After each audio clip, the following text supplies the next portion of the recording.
Bonsoir Jeanne, vous allez me parler un petit peu de ce qui se passe pour vous dans un carrefour dans la région parisienne. Voilà, tout à fait. Concrètement, vos heures, est-ce que ça ressemble au travail avant la pandémie? Est-ce que Pas ça du a tout. changé? Oui, oui, ça a énormément changé. Tous nos horaires sont bousculés. Comment ça se fait? Ben, en fin de compte, bon, ils ont réduit le temps d'ouverture du magasin, dont nous sommes plus décalés sur le matin, puisque nous fermons à 20 heures. C'est vraiment très bien fait. Les pauses, tout le monde arrive à les avoir. D'accord, On travaille sans stress par rapport à la direction, là, je parlais. d'accord.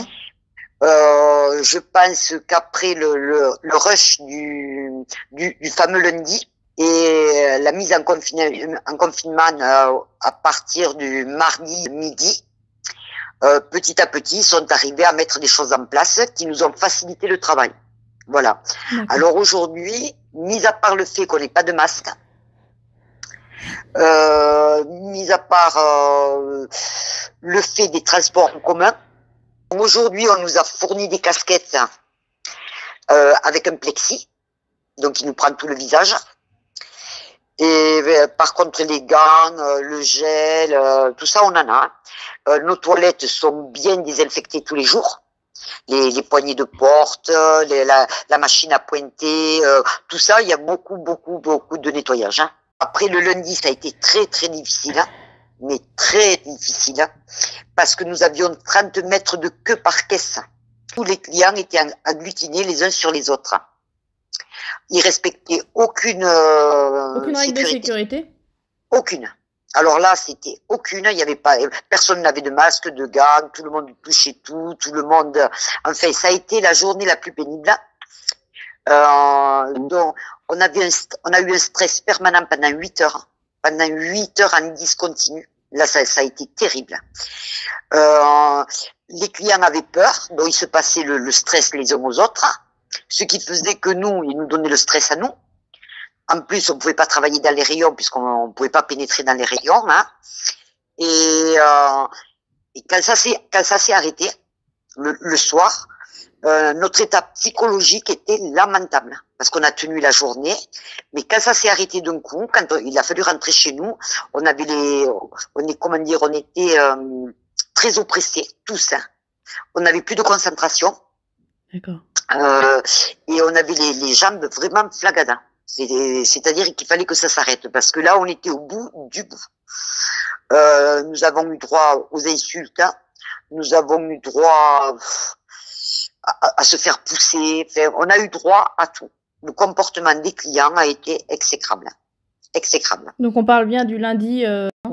Ça a duré du fameux lundi au mardi midi. On les a eu les pauses. Ça, il y a aucune question n'a manqué de pause, rien. C'était l'atmosphère qui était pesante. Et puis même en période de Noël, on n'a jamais 30 mètres de queue. Et et notre magasin, il est fait sur 2 étages. Hein. C'est-à-dire le non alimentaire est en bas, c'est là où je travaille, et l'alimentaire est à l'étage. L'étage, c'était pire que 30 mètres. Hein. C'était un serpent carrément entre les rayons. Hein. C'est-à-dire que nous, on était là, en plein milieu, mais sans trop savoir ce qu'il fallait faire et comment réagir par rapport aux clients. Mais personne, la majorité des clients à ce moment-là, hein, tout le monde parlait ensemble, tout le monde se touchait, les gens se croisaient, qui se connaissaient, se faisaient la bise. Enfin, ce fameux jour, je crois que je m'en souviendrai toute ma vie. Mais un stress, une atmosphère, mais c'était mortifère. Voilà. Et le mardi à midi, c'est-à-dire que quand le magasin s'est pratiquement vidé, mais totalement, c'est-à-dire les allées étaient vides, c'est pareil, aucun employé n'a pu reprendre son travail normalement. Psychologiquement, on a eu un choc comme on n'avait jamais eu. Hein. Parce que personne n'est arrivé à gérer la clientèle, ni la sécurité, ni la direction. On a été vraiment lâchés là au milieu. Ça a eu un impact psychologique. Même moi, qui suis forte de caractère et tout, je pensais pas que ça pourrait me mettre dans l'état où j'étais. Donc le lendemain, j'ai discuté avec des collègues, puisque c'était très calme. On a eu beaucoup de mal à dormir par ce stress. Hein, Alors, c'était même pas la peur d'attraper quelque chose. Hein, c'est un stress comme on n'avait jamais subi. Parce qu'il y avait une telle pression, les caddies étaient pleins, les gens se disputaient. Enfin, ça a été terrible. Terrible. Les caissières n'avaient pas de masque. Elles étaient à même le client comme ça. Donc, je vous dis pas toute la journée, puisqu'il y a des caissières qui ont fait jusqu'à 10 heures de travail. Puisqu'on a tourné avec 40% de moins de personnel. 40% de moins. Oui, j'allais vous dire justement, est-ce qu'il y a eu des droits de retrait d'appliquer dans votre service? Non, chez nous, il n'y a pas eu le droit de retrait. Par contre, toutes les mamans qui avaient des enfants à garder et tout, ben, sont restées chez elles. Hein. Après, on a eu des maladies. Alors là, les maladies, ben, on ne sait pas trop. C'est le néant. Oui, quand les personnes sont malades, est-ce que vous êtes informés si non. jamais il s'agit du Covid-19? Ils nous disent, il y a peut-être un doute, mais pour le moment, puisqu'il n'y a pas de test, rien n'est confirmé.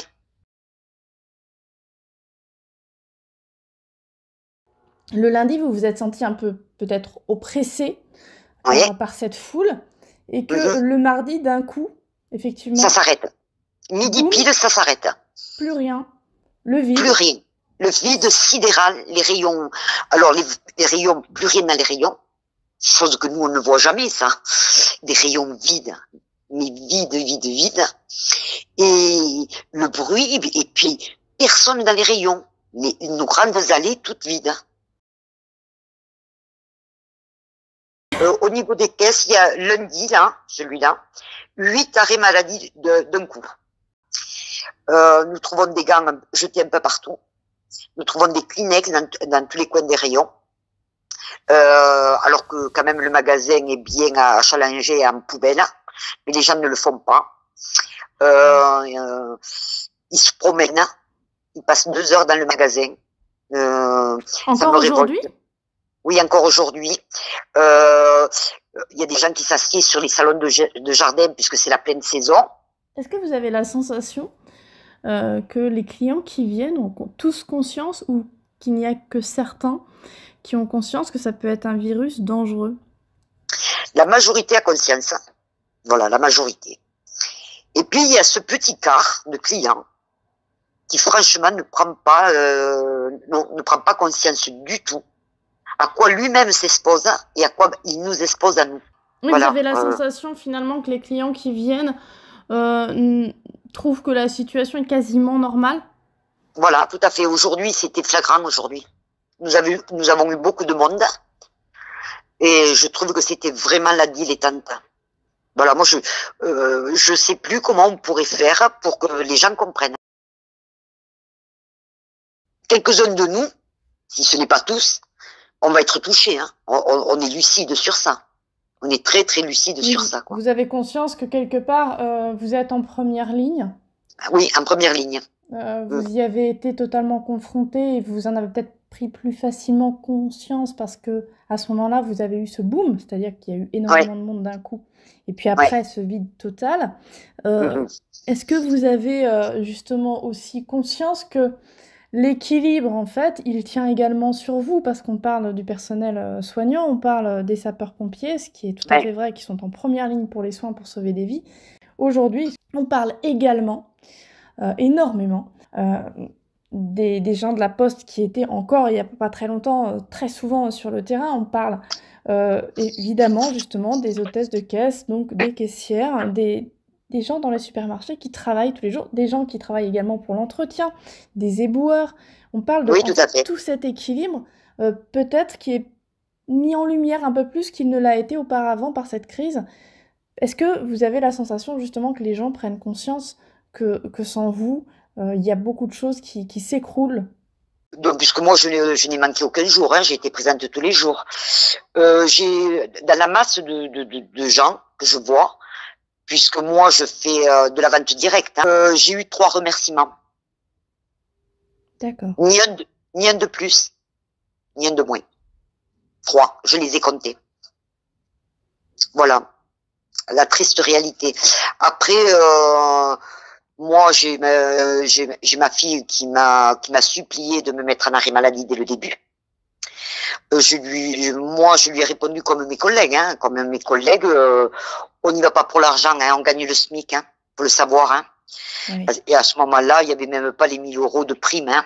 Voilà, on va nous les donner, c'est très bien. On les a pas demandés, hein.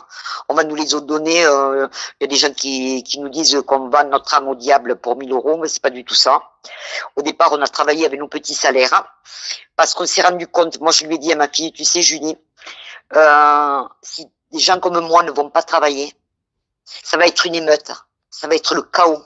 Si on n'arrive pas à fournir l'alimentaire aux gens, vu comme ils se comportent, c'est l'émeute. Hein.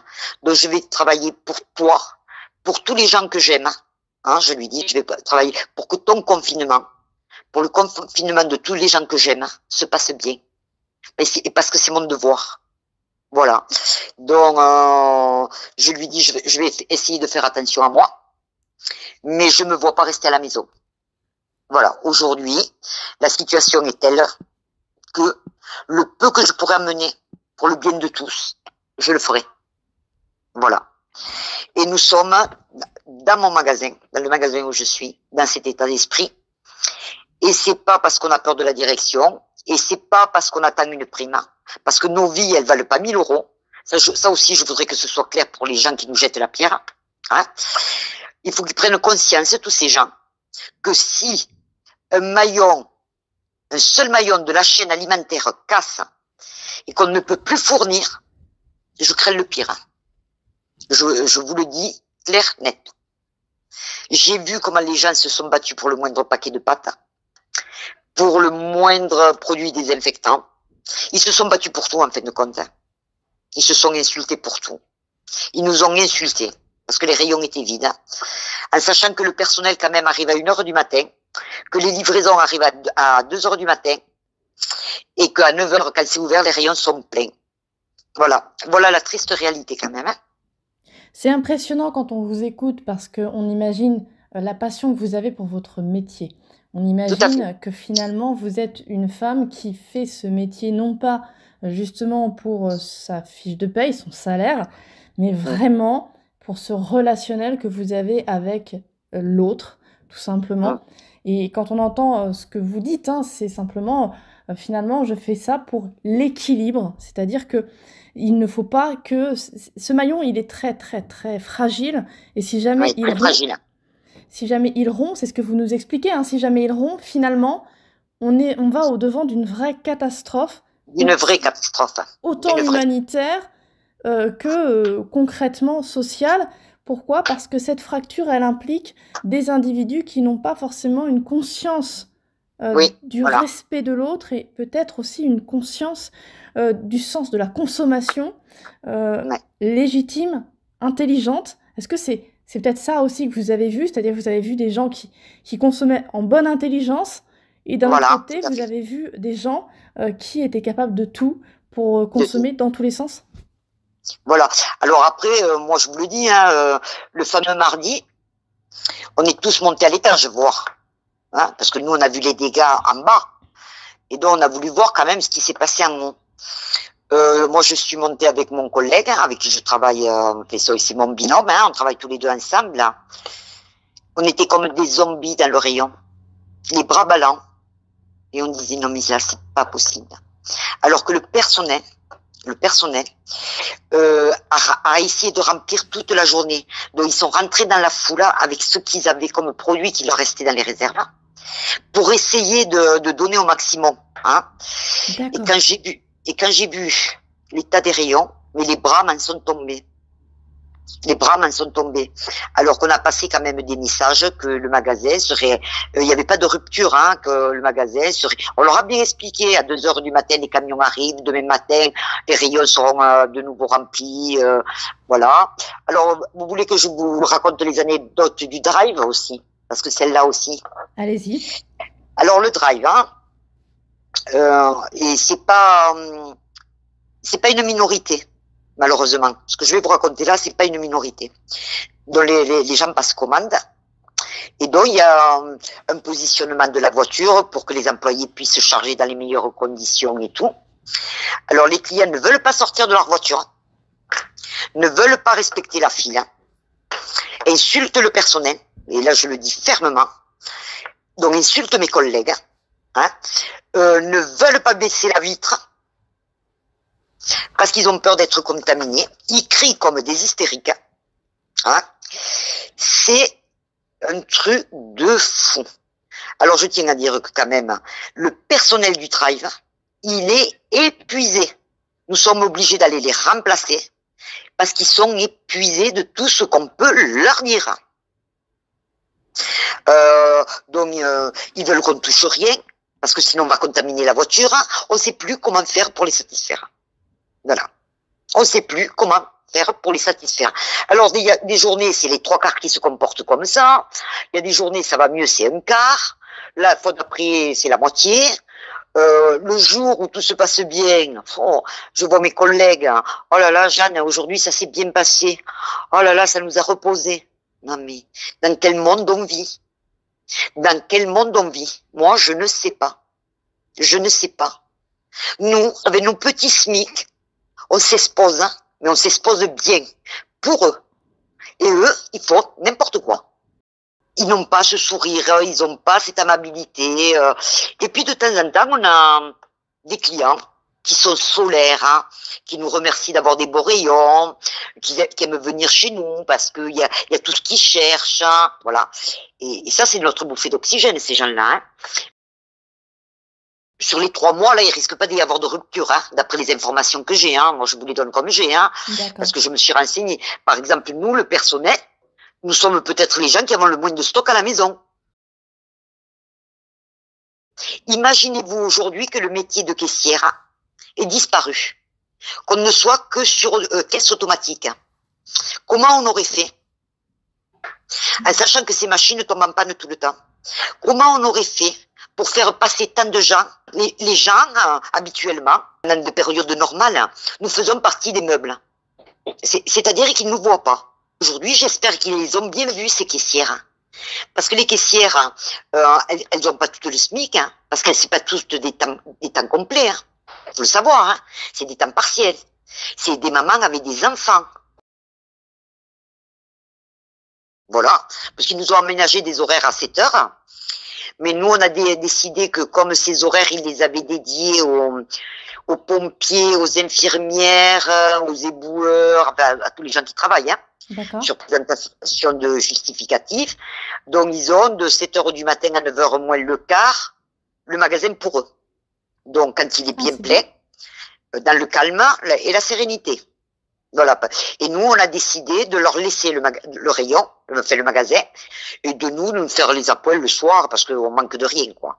Donc, ne pas rajouter aussi, ne pas se rajouter au corps médical, aux pompiers et tout ça. Moi, je pense qu'après, quand on sera à l'après, bien à l'après, je pense qu'il faudra remettre les valeurs humaines à la place, à la bonne place et là où elles doivent être.